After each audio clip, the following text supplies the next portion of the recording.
Chapter 9 The Midnight Duel. Harry had never believed he would meet a boy he hated more than Dudley, but that was before he met Draco Malfoy. Still, first year Gryffindors only had potions with the Slytherins, so they didn't have to put up with Malfoy much, or at least they didn't until they spotted a notice pinned up in the Gryffindor common room which made them all groan. Flying lessons would be starting on Thursday, and Gryffindor and Slytherin would be learning together. Typical, said Harry darkly. Just what I always wanted, to make a fool of myself on a broomstick in front of Malfoy. He had been looking forward to learning to fly more than anything else. You don't know you'll make a fool of yourself, said Ron reasonably. Anyway, I know Malfoy's always going on about how good he is at Quidditch, but I bet he's all talk. Malfoy certainly did talk about flying a lot. He complained loudly about first years never getting in-house Quidditch teams and told long, boastful stories which always seemed to end with him narrowly escaping muggles in helicopters. He wasn't the only one though. The way Seamus Finnegan told it, he had spent most of his childhood zooming around the countryside on his broomstick. Even Ron would tell anyone who would listen about the time he had almost hit a hang glider on Charlie's old broom. Everyone from wizarding families talked about Quidditch constantly. Ron had already had a big argument with Dean Thomas, who had shared their dormitory, about football. Ron couldn't see what was exciting about a game with only one ball where no one was allowed to fly. Harry had caught Ron prodding Dean's poster of West Ham football team, trying to make the players move. Neville had never been on a broomstick in his life because his grandmother had never let him near one. Privately, Harry felt she had a good reason because Neville managed to have an extraordinary number of accidents even with both feet on the ground. Hermione Granger was almost as nervous about flying as Neville was. This was something you couldn't learn by heart out of a book. Not that she hadn't tried. At breakfast on Thursday, she bored them all stupid with flying tips she had got out of a library book called Quidditch Through the Ages. Neville was hanging on to her every word, desperate for anything that might help him hang on to his broomstick later, but everybody else was very pleased when Hermione's lecture was interrupted by the arrival of the post. Harry hadn't had a single letter since Hagrid's note, something that Malfoy had been quick to notice, of course. Malfoy's eagle owl was always bringing him packages of sweets from home, which he opened gloatingly at the Slytherin table. The barn owl brought Neville a small package from his grandmother. He opened it excitedly and showed them a glass ball the size of a large marble, which seemed to be full of white smoke. It's a remembrall, he explained. Gran knows I forget things. This tells you if there's something you've forgotten to do. Look, you hold it tight like this, and if it turns red. Oh, his face fell because the remembrall had suddenly glowed scarlet. You've forgotten something. Neville was trying to remember what he had forgotten when Draco Malfoy, who was passing the Gryffindor table, snatched the remembrall out of his hand. Harry and Ron jumped to their feet.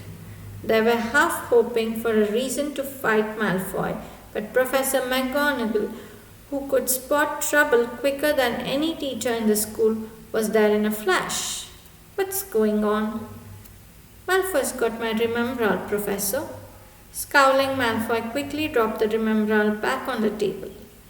Just looking, he said, and he sloped away with Crabbe and Goyle behind him. At 3:30 that afternoon, Harry, Ron and the other Gryffindors hurried down the front steps into the grounds for their first flying lesson.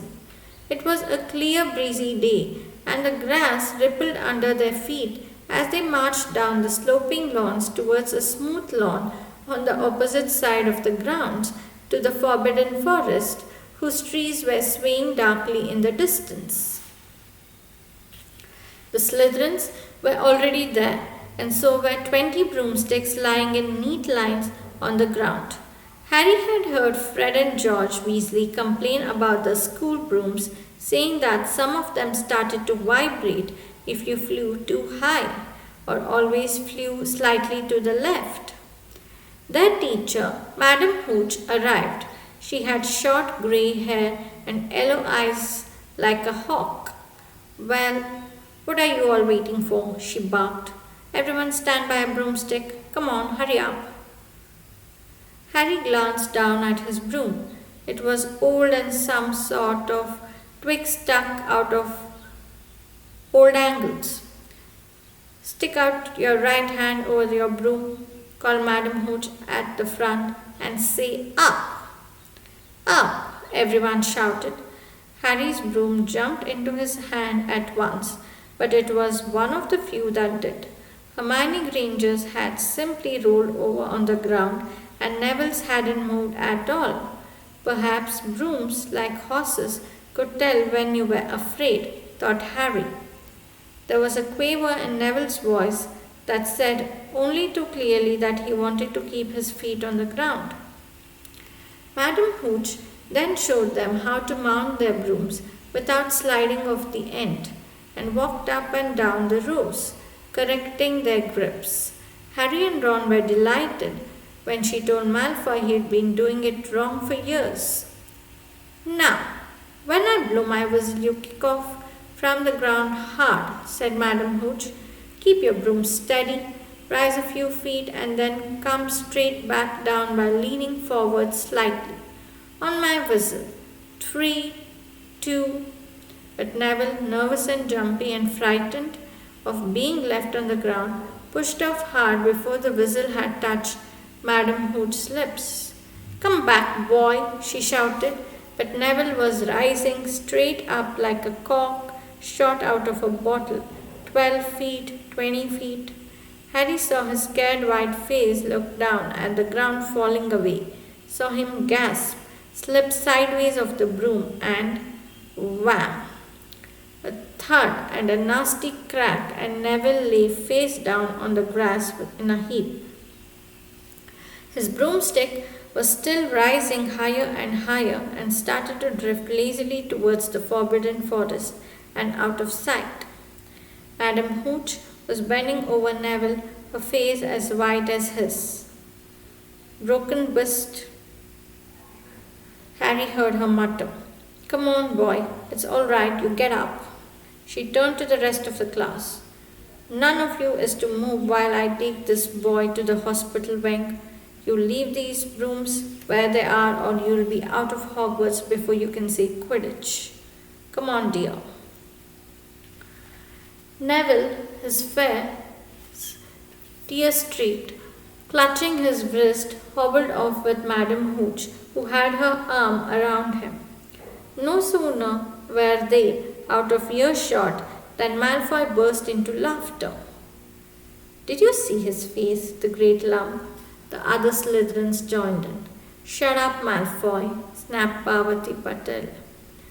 Ooh, sticking up for Longbottom, said Pansy Parkinson, a hard-faced Slytherin girl. Never thought you'd like flat little crybabies, Parvati.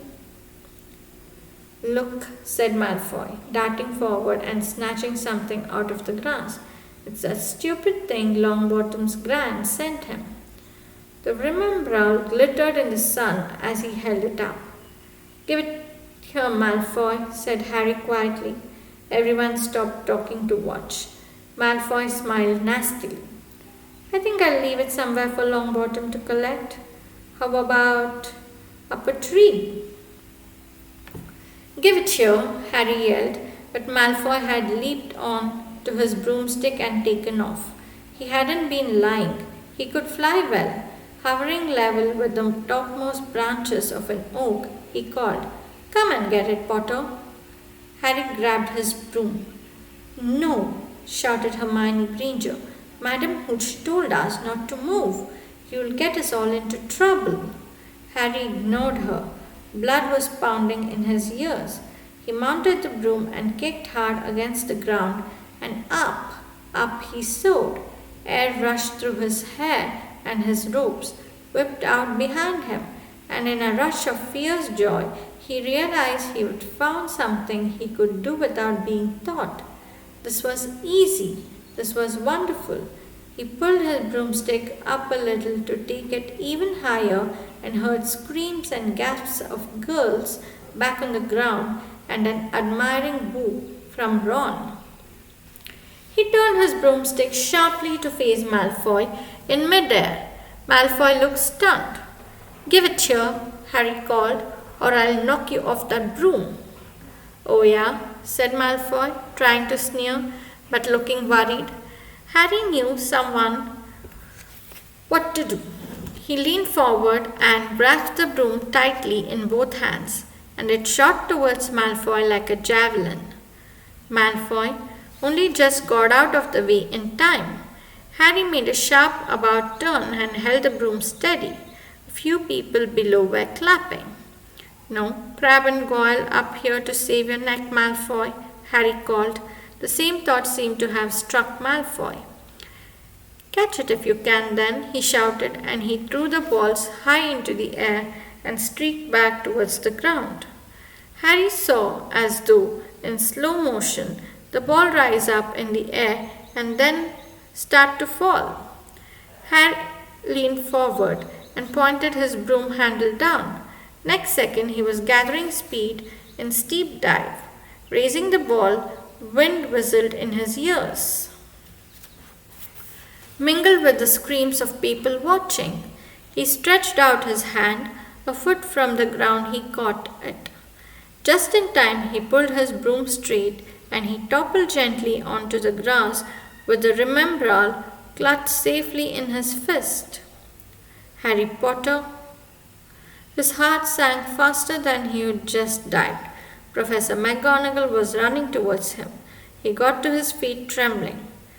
Never in all my time at Hogwarts. Professor McGonagall was almost speechless with shock, and her glasses flashed furiously. How dare you? You might have broken your neck.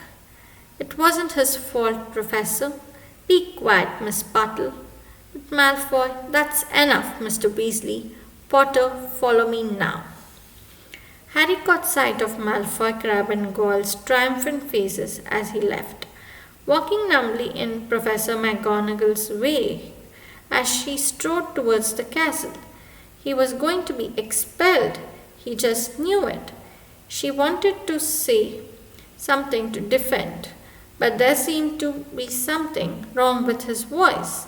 Professor McGonagall was sweeping along without even looking at him. He had to jog to keep up. Now he had done it. He hadn't even lasted 2 weeks. He'd be packing his bags in 10 minutes. What would the Dursleys say when he turned up on the doorstep? Up the front steps, up the marble staircase inside, and still Professor McGonagall didn't say a word to him.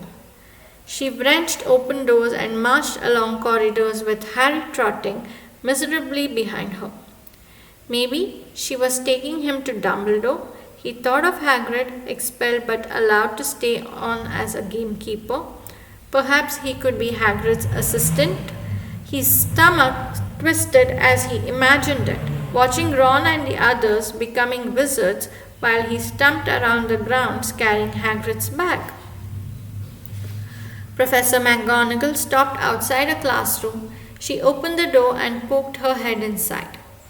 Excuse me, Professor Flitwick, could I borrow wood for a moment? Wood?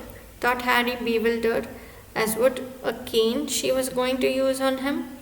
But wood turned out to be a person, a blur fifth-year boy who came out of Flitwick's class looking confused. Follow me, you two, said Professor McGonagall, and they marched on up the corridor, Wood looking curiously at Harry. In here, Professor McGonagall pointed them into a classroom which was empty except for Peeves, who was busy writing rude words on the blackboard. Out, Peeves, she barked. Peeves threw the chalk into a bin, which clanged loudly, and he swooped out, cursing.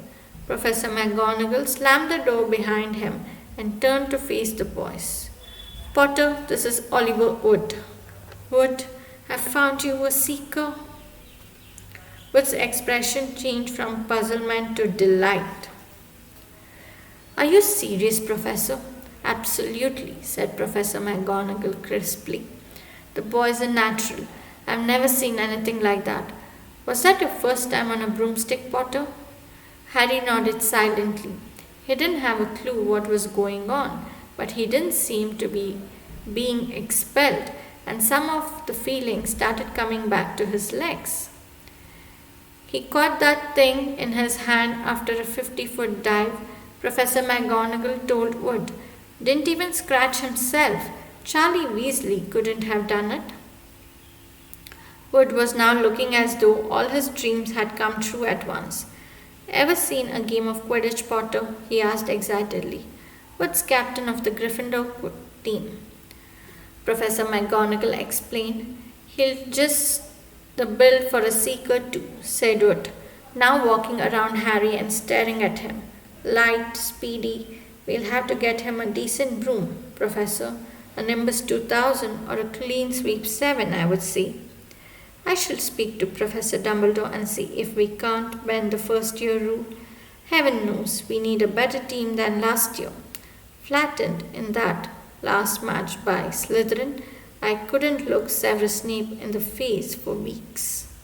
Professor McGonagall peered sternly over her glasses at Harry. I want to hear your training hard, Potter, or I may change my mind about punishing you. Then she suddenly smiled. Your father would have been proud, she said. He was an excellent Quidditch player himself. You're joking. It was dinner time. Harry had just finished telling Ron what had happened when he had left the grounds.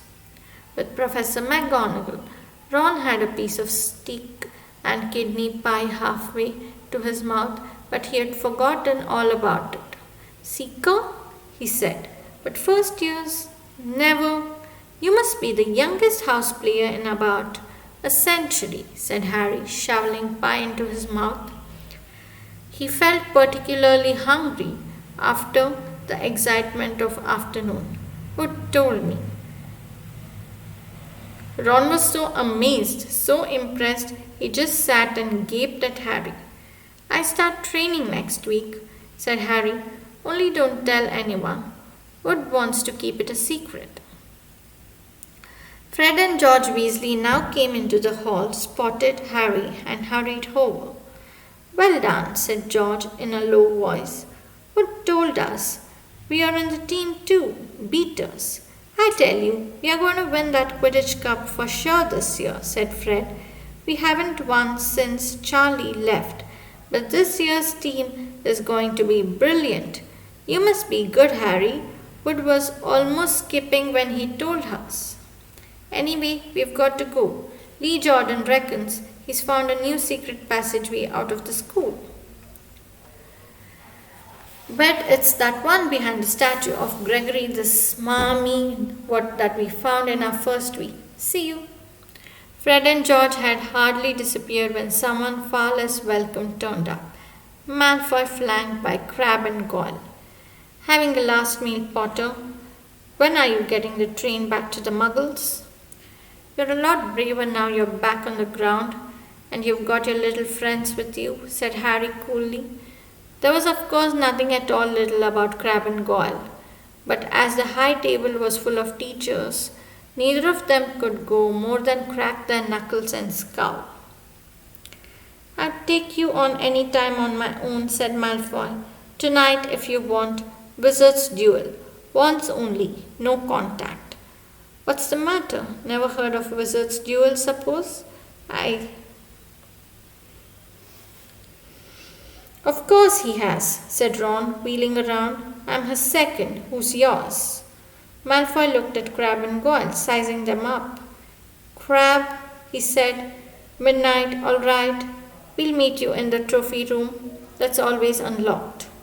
When Malfoy had gone, Ron and Harry looked at each other. What's a wizard's duel? Said Harry. And what do you mean you're my second? Well, a second's there to take over if you die, said Ron, casually getting started at last on his cold pie. Catching the look on Harry's face, he added quickly, but people only die in proper duels, with real wizards. The most you and Malfoy will be able to do is send sparks at each other. Neither of you knows enough magic to do any real damage. I bet he expected you to refuse anyway. And what if I wave my wand and nothing happens? Throw it away and punch him on the nose, Ron suggested. Excuse me? They both looked up. It was Hermione Granger. Can't a person eat in peace in this place? Said Ron. Hermione ignored him and spoke to Harry. I couldn't help overhearing what you and Malfoy were saying.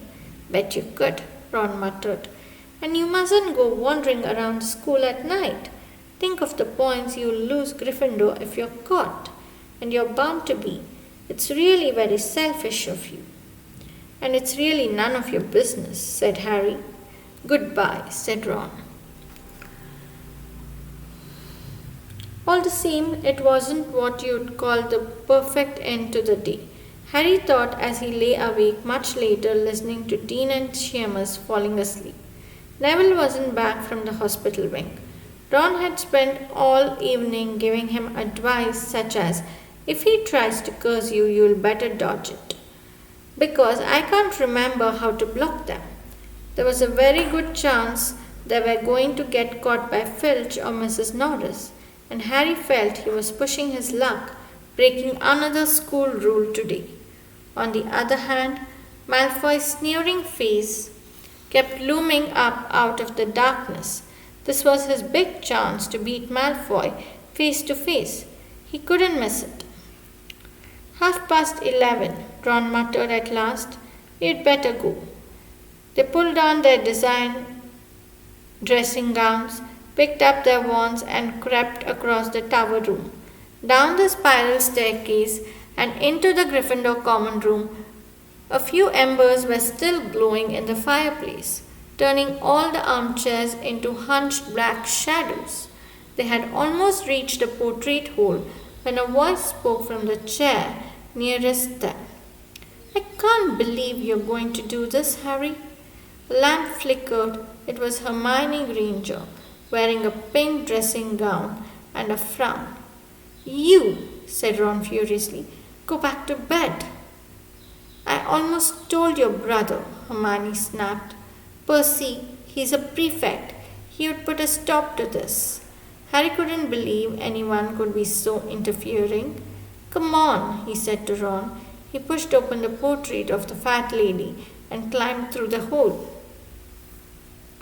Hermione wasn't going to give up that easily. She followed Ron through the portrait hole, hissing at them like an angry goose. Don't you care about Gryffindor? Do you only care about yourselves? I don't want Slytherin to win the House Cup, and you'll lose all the points I got from Professor McGonagall for knowing about switching spells. Go away. All right, but I warned you. You just remember what I said when you're on the train home tomorrow. You're so...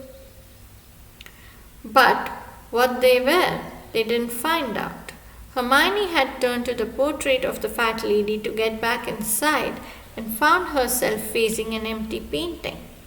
The fat lady had gone on a nighttime visit and was locked out of the Gryffindor tower. Now, what am I going to do? She asked shrilly. That's your problem, said Ron. We've got to go. We are going to be late. They hadn't even reached the end of the corridor when Hermione caught up with them. I'm coming with you, she said. You are not.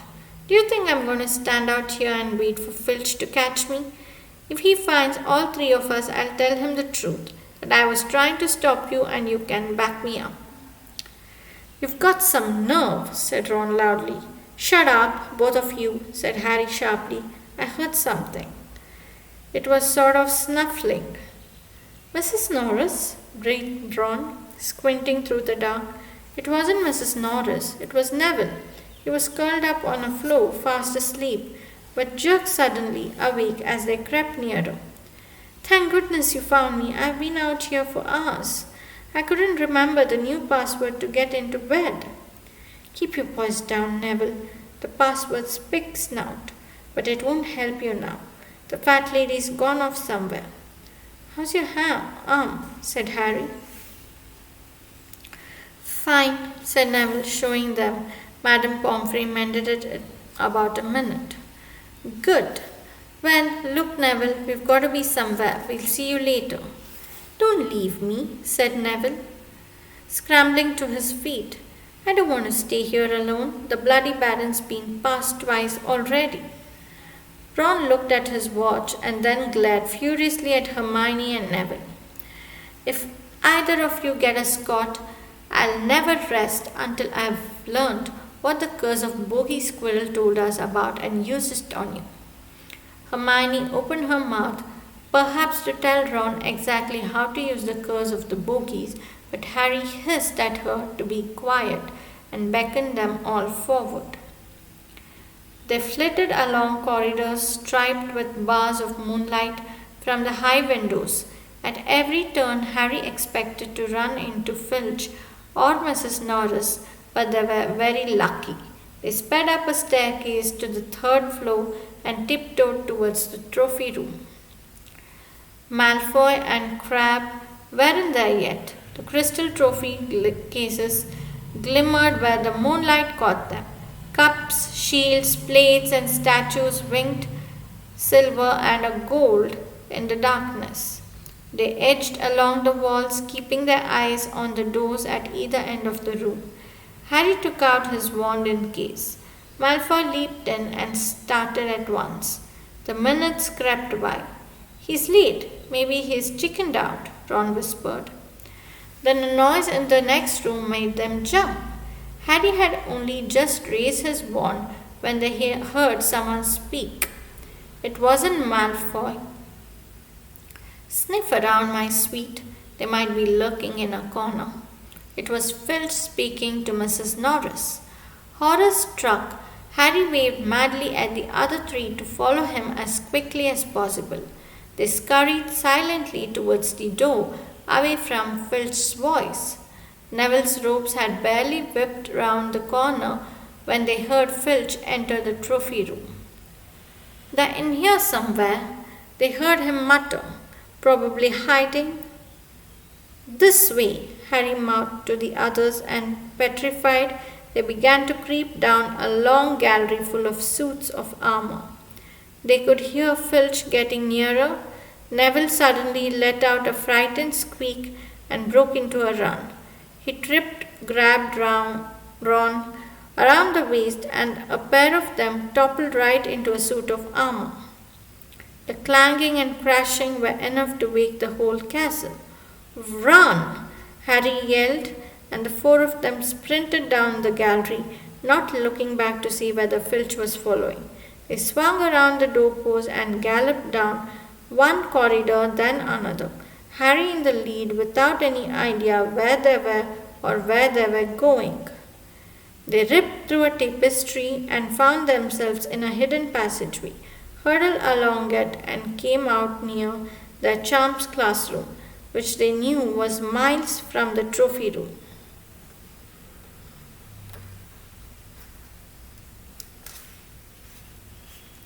I think we've lost him, Harry panted, leaning against the cold wall and wiping his forehead. Neville was bent double, wheezing and spluttering. I told you, Hermione gasped, clutching at the stitch in her chest. I told you. We gotta get back to Gryffindor Tower, said Ron, quickly as possible. Malfoy tricked you, said Hermione to Harry. You realize that, don't you? He was never going to meet you. Filch knew someone was going to be in the trophy room. Malfoy must have tipped him off. Harry thought she was probably right, but he wasn't going to tell her that. Let's go. It wasn't going to be that simple. They hadn't gone any more than a dozen places when a doorknob rattled and something came shooting out of a classroom in front of them. It was Peeves. He caught sight of them and gave a squeal of delight. Shut up, Peeves. Please, you'll get us thrown out. Peeves cackled. Wandering around at midnight, equal firsties. Tut, tut, tut. Naughty, naughty. You'll get caughty. Not if you don't give us away, Peeves, please. Should tell Filch, I should, said Peeves in a saintly voice, but his eyes glittered wickedly. It's for your own good, you know. Get out of the way, snapped Ron, taking a swipe at Peeves. This was a big mistake. Students out of bed, Peeves bellowed. Students out of bed down the charms corridor. Ducking under Peeves, they ran for their lives, right to the end of the corridor, where they slammed into a door and it was locked. This is it, Ron moaned, and they pushed helplessly at the door. We are done for. This is the end. They could hear footsteps, Filch running as fast as he could towards Peeves' shouts. Oh, move over, Hermione snarled. She grabbed Harry's wand, tapped the lock, and whispered, Alohomora. The lock clicked and the door swung open. They piled through it, shut it quickly, and pressed their ears against it, listening. Which way did they go, Peeves? Filch was saying. Quick, tell me. Say please. Don't mess me about, Peeves. Now where did they go? Shan't say anything if you don't say please, said Peeves in his annoying sing-song voice. All right, please. Nothing. Ha. Told you I wouldn't say nothing if you didn't say please. Ha. And they heard the sound of Peeves whooshing away and Filch cursing in rage. He thinks this door is locked, Harry whispered. I think we'll be off. Get off, Neville. For Neville had been tugging on the sleeve of Harry's dressing gown for the last minute. What? Harry turned around and saw quite clearly what. For a moment he was sure he had walked into a nightmare. This was too much, on top of everything that had happened so far. They weren't in a room, as he had supposed.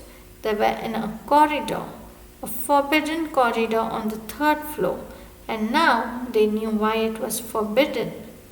They were looking straight into the eyes of a monstrous dog, a dog which filled the whole space between ceiling and floor.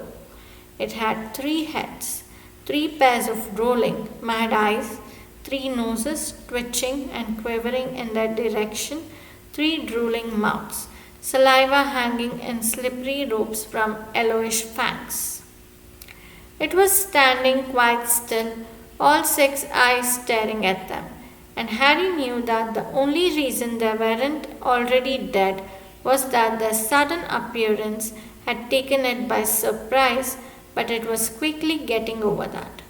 There was no mistaking what those thunderous growls meant. Harry groped for the doorknob. Between Filch and death, he would take Filch. They fell backwards. Harry slammed the door shut, and they ran. They almost flew. Back down the corridor. Filch must have hurried off to look for them somewhere else because they didn't see him anywhere. But they hardly cared. All they wanted to do was put as much space as possible between them and that monster. They didn't stop running until they reached the portrait of the fat lady on the 7th floor. Where on earth have you been? She said, looking at their dressing gowns hanging off their shoulders and their flushed, sweaty faces. Never mind that.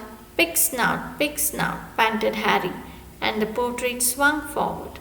They scrambled into the common room and collapsed, trembling into armchairs. It was a while before any of them said anything. Neville, indeed, looked as if he would never speak again. What do you think they're doing, keeping a thing like that locked up in a school? said Ron finally. If a dog needs exercise, that one does. Hermione had got both her breath and her bad temper back again. Don't you use your eyes, any of you, do you? She snapped. Didn't you see what it was standing on? The floor, Harry suggested. I wasn't looking at its feet. I was too busy with its heads. No, not the floor. It was standing on a trapdoor. It's obviously guarding something. She stood up, glaring at them. I hope you're pleased with yourselves. We could all have been killed, or worse, expelled. Now, if you two don't mind, I'm going to bed. Ron stared after her, his mouth open. No, we don't mind, he said. You think we dragged her along, wouldn't you? But Hermione had given Harry something else to think about as he climbed back into bed. The dog was guarding something. What had Hagrid said? Gringotts was the safest place in the world for something you wanted to hide, except perhaps Hogwarts. It looked as though Harry had found out where the grubby little package from Vault 713 was. End of chapter 9.